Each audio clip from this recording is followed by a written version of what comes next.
నమస్కారం. RS news కి స్వాగతం. నేటి వార్తలు మీకోసం.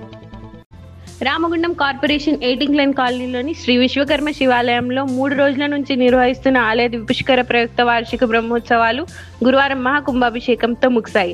ఈ సందర్భంగా ఆలయ ప్రధానాచార్యులు బ్రహ్మశ్రీ ముత్తోజు వీరబ్రహ్మచార్య స్వాములు, ఆలయ అర్చకులు మారుపాక శ్రీనివాసాచార్యుల ఆధ్వర్యంలో హోమం, మహాపూర్ణాహుతి నిర్వహించారు. సహస్ర కలశాలతో మహాకుంభాభిషేకం చేసి ఆలయ శిఖర సంప్రోక్షణ నిర్వహించారు.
అనంతరం మహా అన్నప్రసాద వితరణ నిర్వహించారు.